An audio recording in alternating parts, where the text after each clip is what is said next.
Okay, so I decided I am going to attempt to leave a video at least once a day, which is challenging, especially when you don't feel good. Our whole family's been sick for this whole week. We're finally starting to feel better, so the boys are at football, and I stayed home and just cleaned everything, trying to get rid of all the germs in the house. But that's a boring conversation. No one wants to hear about that. Anyway, um, I'm not sure exactly what will be our niche. I think that one thing that we're going to be doing is my husband and I like to call pillow talk. And so we were figuring every night before we go to bed, we have a conversation. And it's usually, it's pretty interesting because it's not like what you would think normal pillow talk. It would be more of um, maybe anything that's happening, really. It's like there's no two subjects are ever the same. And one thing that's exciting about it is he and I have very different perspectives on things, everything in life. We're very different people. We make a good couple because we are so opposite. But with that said, our perspectives are, I think that if we weren't debating each other, then we wouldn't be talking to each other. And I like the fact I heard one time, it's like, I've been married almost 11 years. And so, when you're married this long, your arguments are, or your fights, arguments, whatever you want to call them, they're so dead on. Like I know exactly how they're going to start, middle, and end. The whole argument can happen, without him even being here. And I heard a comedian say that once. It's like true. It's like when you're at a certain age, you have been together for so long, you've been through so much together. It's like you have kids, you have life. You're not going anywhere. You might dispute things and have disagreements, but at the end of the day, it's kind of what keeps it spicy. And when people think like what keeps a marriage going and what makes it exciting, it's really the differences. And even though like we always like to think that we're right, it is kind of intriguing. Well, it is definitely intriguing to learn someone else's perspective on things. And for me, just it's eye-opening, and it's eye-opening for him too. It's like very, very much grew up very different. He's African American. I am Irish. I grew up in the Napa Valley. My mom, in Calistoga, the heart of the Napa Valley, and then I spent the summers with Dad in St. Clemente, which is in Orange County. That's where I was born, in Orange County. He grew up, born and raised in Sacramento, so a city, which I consider a big city. He considered like not so much. I wasn't around diversity at all, but at the same time, I didn't see racism, and that seems like, I think he had me watch the show, the White Fragility, and I think that was very eye-opening because I always said I'm not racist, because how can I be racist? I've never been around any other race until I came to Sacramento, and that in itself is kind of racist to say. Well, it is racist to say. So I've learned a lot from, and White Fragility, if you have never seen that, gosh, I cannot remember the lady, but it's been fantastic because it will make you realize that without even realizing it, we are all, and everybody's racist, and I don't care what anybody says. And I'm not saying like white people against black people, or I'm saying against everybody is, but we are born, and we are subject to what we're around, and you may not even realize it. And that's what's sad, is we don't realize it. It's like it's a comfort level, and when you don't even you won't mean to be mean by it, but you don't realize it is mean. And until you take the time to actually learn about different cultures, about different religions, about different, everything about other people, to keep your mouth shut and, open your eyes and just learn, because you are offensive. And it really, it's humbling to have to hear that, but I've had to hear that not only from, my own children that are biracial. And I used to get mad when they wouldn't claim that they were white. And my oldest daughter, Tori, she would say, "Mom, you don't understand," because they went to all white school. And she's like, and she's like, she hated it. I said, "Well, why? You're white too, Tori." And she would say, "Well, Mom, I don't know." She goes, "I'm black." She goes, "You don't understand because you haven't been there." And it would frustrate me. I feel like she wasn't claiming my side of the family, And then she went to a field trip where there were different schools there, and she came home all upset, and she said that how the other black girls from other schools were teasing her, like calling her white, making fun of her, and she was just devastated. And I never realized, like, how hard that must be for someone that's mixed, because they cannot fit in with white and they cannot fit in with black. And I mean, I just, because I hadn't been exposed to it, I didn't understand it. And it's very hard, because that's what white privilege is. That's the bottom line, is like, I don't ever worry about walking into somewhere. I don't ever, those things don't cross my mind. When a cop pulls me over, I don't think I'm going to jail. I think that he's an asshole, and maybe, what did I do? Did I go 5 miles over the speed? And I have an attitude, and all the things that people say are true, and you don't realize it until it's like someone puts it in your face. But I remember the first time I was ever pulled over by a cop, I got out of the car and walked towards the cop, and he's like, wait, get in the car. I'm like, I didn't respect the authority. I didn't think that anybody has more authority than I, and but I didn't realize that could come across as having more, feeling you're better than. And I never felt, in my heart, I didn't feel that way. But at the end of the day, because I hadn't been around other cultures and other people, it can come across that way. And it's a learn. And what you have to understand is your perception and your reality is yours, and someone else's is theirs. So even if you're being just generous, I remember, here's an example, a true example. I'm 51 years old, and so I was going through menopause, and I have a lot of feminine products that I'll never need, and they're brand new. And I had said to my husband, I said, I'm going to give these to your sister. He's like, why? And he got like, I was like, why not? These are expensive. I mean, pay like $10 a pack for these things. I mean, she's going to need, why not? He's like, that's so offensive. And I was like, why would that be offensive? And he's like, Jenna, that's really offensive. And I really did not get it at all. I was like, if someone did that, if someone gave me that because they're going through, I wouldn't think twice of it. Like, especially a family member. I mean, what was that about? He's like, it's kind of a way of putting someone else down. Like, you think they can't afford it. And it's like, that didn't even cross my mind. What crossed my mind is like, I wonder who could use these before I throw them in the garbage. And it's just weird how other people, and I don't know if she even felt that way. That was his perception too. Who knows? She could have been like, oh, thank you, And so that's what this is all about. It's like, what perception is and what reality is to each individual, and what can be offensive. And now we live in a world where everything's in our face all the time, and you might be just being you and just being sincere, and somebody takes your words out of context, or you don't realize your words hurt. And that's a big one, is not realizing your words hurt. And I think that I had the hardest time learning that very difficult way, and really being and I don't want to place blame on my age, because that everything you do sounds like a cop-out too. I find that too. It's like, I can't give a reason because then you're making an excuse. It's like, everyone should just know everything. And I'm sorry, you don't just know everything, and everybody offends people, whether you believe it or not. You offend people, and it hurts. I remember just in June, we were in Hawaii, and I was walking with my 2 little boys, and this lady, a white lady, says, oh, wow, are those your grandchildren? I was so offended. I was like, these are my sons. And I just walked off. I wouldn't even speak to her. And I went back to our condo, and I cried to my husband. Like, I thought that was so hurtful. And look at him tearing up now. And I'm sure in her heart, she didn't even think twice. But I am an older mother. Most people have their kids really young, and I do have older kids. I have kids that have, are old enough to have kids. They don't have kids, but I have a 31-year-old daughter, and then I have a 6-year-old son. So yeah, that is a pretty big scope. I could be a grandmother.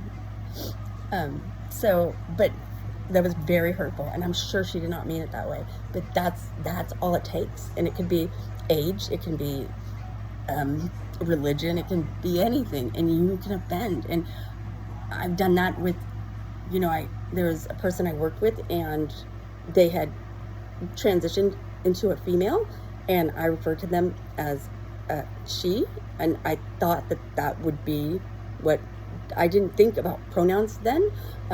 It wasn't like, that was not top mind awareness. We didn't speak about them. So when I had introduced them, and as this is she and her, and used those pronouns, it hurt that person very deeply. And I still to this day don't think that relationship will ever mend, because they will never see things that from that I never meant to hurt them. And it is, I will be honest with you, it's not just that person, it's a language thing for me, and I think for other people too. We all, if you think about people with accents or people that talk with from different parts of the country or different parts of the world, and even the way they, not even accents per se, it could be the words they use, some people don't enunciate all their letters or things like that. It's hard to retrain your brain, and when you just naturally say something, without even thinking, it's like you have to slow down and you have to really be conscientious. And at the same time, I didn't know how to handle the situation. It was a really horrible situation, and it caused me a lot of pain. It caused that person a lot of pain, and that was never meant to be. It was, if anything good came out of it, it's been a learn for me to be more conscientious. My husband too, we've taken like courses, we've studied about it, and at first we were kind of joking about it, not joking about like people that are trans, but more so we couldn't believe all the different pronouns people could choose from. We're like, oh, you can just call yourself doctor now? Because to me, if you go by doctor, that means you have a doctorate and you deserve that title. But according to pronouns, anybody can put doctor in their name. And it was just amazing to me, because I really believe that certain stuff, they come with a prestige. Now, her and him and things like that, obviously that's more just gender. But I also think that, in my opinion, and in hindsight, it's like gender is important, very much, but at the same time, you're really causing conflict in a language. There's a lot of languages out there that are, that all their whole words and sentences, everything changes by the gender of who you're speaking with. And in English, it doesn't, as much, but at the same time, it is very, sometimes when you're saying sentences, I was talking to a gentleman, and I was referring to this person as a they to my boss. I was saying, yeah, I don't know if they, and I kept saying they, and my boss is like, who are you talking about? And I said the person's name, and I said, why are you calling them they? And he said, well, I don't, because of the name, and I'd never met them, I just knew their name, and their name could have gone either way. I said, well, I don't know if they are male or female, I don't want to offend them. And he was like, are you serious? So you're going to call them a they, them and a they? You think that's not offensive? And it's like, wow, it's like I can offend being not offensive. And so that's what's really hard. And that's what we need to be conscientious of, is that, everybody is offended differently. And if I'm around a different person, it would offend them to use they and them. And if I'm around some, it's just one of those things. It's really hard. Even with African American, Black, it's like a lot of people get offended by calling them African American, because they're like, I'm not African, I'm not from Africa, I've never been in Africa, none of my family's from Africa. And then some people are like, that's my roots, that's, so it's really being aware. And then as you bond with people and you have relationships with people, then you can learn their personal preferences of things. But until then, people need to have compassion, because there's no way to be right. There's no way to be right. And is there even a right? I don't know. Maybe someday when we're all aliens, those aliens that are just like gray people with eyes, no mouth, no body, nothing. They don't have anything. They're just there. That might be what we're turning into. Because I don't know. I don't know how to live in society and be happy and let people know that I'm genuinely like a compassionate person. I would never want to cause anybody harm ever. I would never want to offend anybody. And what the hardest part is, like, it's almost like you get defensive. And I did get defensive. I was like, gosh, why is it like, now it's a huge deal. Now everybody's talking about it. Now it's worse. It's kind of like, if you had toilet paper hanging out of your pants, it's like you want someone quietly to tell you to stop. You don't want everybody to say, look at the toilet paper hanging out of your pants, and then everybody now in the whole world knows. It's like, that's kind of how I felt. I felt like, why are we announcing it to everybody? Why are we like making it like a topic of conversation? And I didn't get that. And I just felt like it had become that had become the focus. That was the new focus. The whole focus was that, and that was the only focus. And there's so many things to focus on besides that. And I'm going to support anybody in anything they choose. It's not my place to say, but I mean, I also think that certain things, like, I don't think like always talking about politics or talking about how much you make, and I don't think about talking about your sexual preferences or your gender or things like that are necessarily, and that's my opinion, you know, and I feel like that should be respected too. Like, I don't care like who does what with who and who you're special or how you look at yourself. That's fine, you can do that, but that doesn't need to be the entire focus. And I definitely don't think that women that transition into men are allowed to go box and beat the hell out of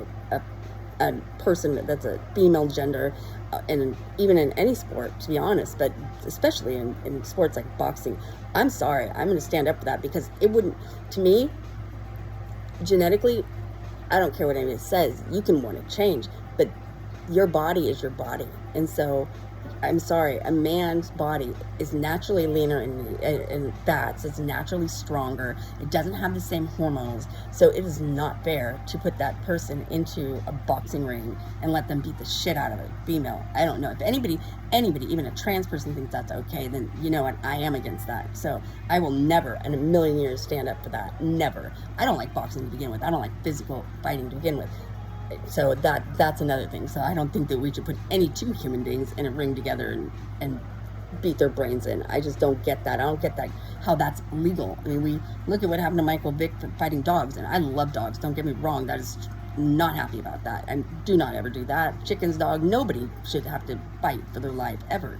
So that is wrong. But why, to me, is like, wow, we make a huge deal out of, like, and it is a huge deal about animal cruelty. This is human cruelty. Why are we saying it's okay to beat each other? We know what happens to those people after a long time of boxing and stuff. Their brains are like scrambled. They can't even speak, right? And so why are we doing, and that's like a huge sport. And I like Joe Rogan, and Joe Rogan's big on the MMA and all that stuff, and I like him, but I hate when my husband puts that stuff on. I can't stand the violence. I can't stand it. I'm like, why is that pleasurable? Like, why is that, what is enjoyable about watching people hurt each other? I don't get it. I don't, and I will never get it. And I think that it's wrong. Same with even video games that are fake. I'm not into it. I'm not into people letting their kids play with guns. I'm not into that stuff. And that is my personal preference. Now, if you have a gun, no, I think we all have rights. I think you do have rights. And so it's really, I guess I'm very wishy-washy. I mean, because I do think that you have freedom of speech. I do think you should be able to carry a gun if you want. And I do think that, same with, and this is going to be very controversial, is that I think that someone that's been released from prison, that has shown that they deserve to be released from prison and has had a period of time, that they should have the same rights they had before they went to prison. Because if they're not getting the same, if they can't vote, if they can't do all the things, if they can't, have certain jobs because of their background, if they can't, then we leave them in prison, because you're ultimately you're still saying they're less than, and that's not fair. I don't think anybody should be less than. They either are or they aren't. And so if you're either punished, when you're grounded, you're either grounded or you weren't grounded. You weren't like half-ass grounded. So I do think that that's a problem, and that is huge controversy. I know that people say, well, it depends on the crime. You know what? The only reason I am going to be, I'm talking way too much, but I'm still sick, I'm sorry. The only reason I'm going to be saying that I don't think necessarily even it's fair to say the crime, because I will tell you that unless we have a system that, like, if you're speeding on the highway, we all get the same punishment. If you do a crime, you all get the same, and that's not the case. And we know that to be true. You can take different people, get different sentences, and that's not fair. And we all know that more Black people are convicted, wrongfully convicted, and are sought out to be convicted. So it's one of those things. It's like, well, unless you do your due diligence on everything, and I think it either is or it isn't. And I mean, when tragedy happens every day, it's most of the time what do people say? Oh, there was that kid in the garage. I didn't know what he was doing. It's not someone that, oh yeah, that guy who was in prison for, he was a gang member when he was 16, 40 years ago, and now he went and sniped somebody. That's not the news. And so that's what's frustrating, because anybody can get a gun if they wanted to. If you really think about it, they really could. So what's happening now? Are the serial killers the African Americans? Are they black people? And so to me, it's like, well, it's an opinion. It's an opinion. I think that when we talk about, that's one thing, growing up in an all-white community and not having the privilege of being around diversity, which I wish I had more of, it has made me more aware of treatment. I can tell you, like, I notice it like right away, how people treat different people, and I think that's so wrong, and people do it without even knowing they're doing it. And definitely that is a big one, is that people they definitely have seen them treat black people with more reserve than they would a white person, and that is wrong, and it's not fair. And being in a financial world where I do finance, I also find that even with the communication, with the things that are available to people, aren't spoken so much, and we're not targeting certain demographics. Which, why aren't we targeting certain demographics to educate them about how to invest their money and how to become wealthy and how to have generational wealth? Why do we target certain demographics? And I mean, it's a big problem. It's not like a little problem. It's a big problem. And until everyone like decides to, like, hey, stand up for it and say, hey, I'm gonna change what I can, because I know that there's white fragility is embedded in me. I'm going to be offensive at times. I know, and even with trying not to be, I know it just happens because it is. That's how you were raised. That's what you're used to, and you don't know who you're offending, and you've got to be very careful. Like I said, giving somebody something, I thought that was something nice to do, and my husband said that was super wrong to do. And other people, I would be curious. I'd be curious what you would think. Like, would you have thought that if someone were to give you some brand new, not open